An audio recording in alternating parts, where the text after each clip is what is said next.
Sylvia Scott, founder of the Girls CEO Connection. And I'm so happy today to have the opportunity to introduce you to Ana Rivas, owner of Ana Cristel Photography in Los Angeles, California. I met Ana in 2009 at the first Realizing a Vision conference. She was 14 years old and had a small business designing and selling fashion hair accessories on Etsy. When she went into high school, Ana carried over her desire to be a fashion designer and started a fashion club as well as a fashion magazine. Now, with the magazine, Ana was in charge of the fashion shoots, setting up the locations, as well as working with the models. And this is where Ana really realized she had a love for photography. Now, let's move forward to 2017. And in this interview, you're going to learn why and how Ana changed her mind from being in a fashion business to having a photography business. Not only that,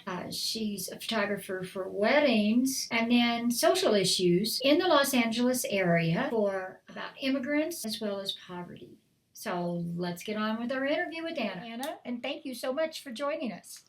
Thanks for having me. I mean, I'm so excited to see you again after so many years. So, well, let's talk about as a very young entrepreneur and how you've moved from designing hair accessories to where you are right now. High school, I don't know, I just wanted to be a fashion designer. I started sewing a lot, learning the basics, and so from there on, I started making my own like hair accessories, and a lot of people noticed in my class, and they really liked them, so they wanted to buy some. So that's where the idea started, and that's how I knew I somehow wanted to get into business of selling the things that I love making. I met a lot of people, and that's when they led me to the Girls CEO Connection group. I have to say that it was just a really amazing experience. I didn't think that there were young girls out there who would wanted to do something like similar to my ideas or who were wanting to start their own business. So I felt like that was just an inspiration, and age doesn't matter. Tell us a little bit about what brought you maybe meeting other people. First, I was really shy in high school.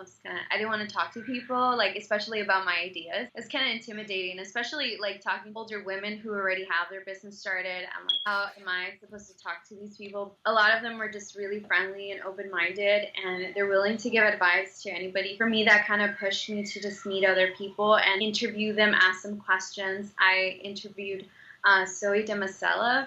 She started her own fashion line. And for me, that was a really great experience. At that time, I was just a high school student. She was also, but she was already doing her business, like doing her designs and getting her line out there. Just having that ability to meet these people is kind of inspiring. So it kind of pushes you at the same time to do the same thing. To not, feel like you're not able to when these other girls your age are doing the same thing. What about mentors? For me, it was like meeting the right people. Like I looked into because at the Girls CEO, they have so many different kinds of people doing different things. Same thing like fashion design. So a lot of them gave me advice as to like what I can do in school. Like right now that I was in high school, what classes I can take, how I can like push my business or my ideas further. But they're already there. They were giving me like steps that they took. Were there any people along the lines with doing the fashion magazine? I just started talking to people. There was like nonprofits around my neighborhood, and by meeting those people, I met a lot of people that knew other people. So it was all about communication and getting to know others. For me, that kind of led me slowly into the direction that I wanted. I met someone who's a photographer, really helped me out with figuring out what I wanted to do with like graphics and photography all together. You find mentors along the way as you're going. Right. There's just people that connect with you at that moment. What really changed your mind from fashion more into immigration and poverty and the social issues? So it all started actually my senior year in high school. I've been doing the fashion scene with my mentor for like a year and a half. And so I knew that photography was something that I enjoyed over more than like graphics or like fashion design. Like I did more of that. And that's where I experimented a lot with my voice, like culture and the things that were going on at that time. And my mentor focuses a lot about social issues, but also because at that time I was trying to figure out who I was, like as an immigrant. Like I felt kind of embarrassed, honestly, I have to say, being undocumented. And so for me, photography was kind of like an outlet for me to like explore that, my identity, and to not be embarrassed, to be upfront and to love yourself. I feel that photography was the only way that I was actually able to voice my opinion on who I was and the people around me. And the wedding stuff, my friend asked me to help him out with the wedding, and I honestly never thought I was going to do it because you're working from 8 a.m. to like midnight, like seriously, nonstop working, taking pictures. I fell in love with it because I felt like I was part of someone's special day, and just seeing them like just be truly in love with that person, I just wanted to photograph something so genuine and loving. So all in all of these things have brought you together to bring your vision to come together with different types of mentors, which I think everybody needs to realize. Do you have someone that's been around with you for a long time? Yes. His name is Luis Vichardo. I still keep in contact with him. He helps me with my business plan. John helps me out in that area. He's still helping me now until this day. Like, I still talk to him. He has his own nonprofit.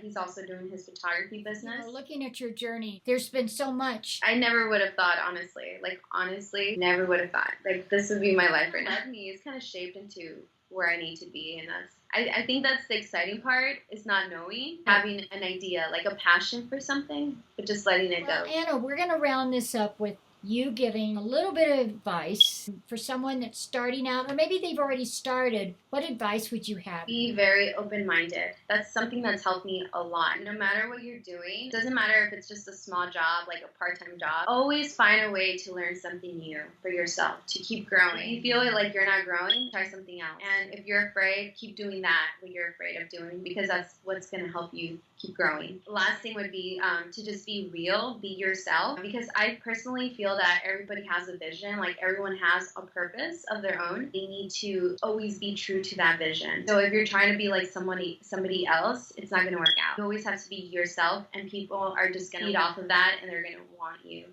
know more about you and work with you. Just be yourself, be real, and work hard. What is your website? Well, you can go on my website. It's called Ana Cristel, so it's ANACRISTEL.com. What is your email? DearAnnie07@gmail.com. And I have a link on my website where you can send me a message. Send me a message, and I'm willing to help anybody. Well, thank you so much, Ana. Definitely. Thank you for having me.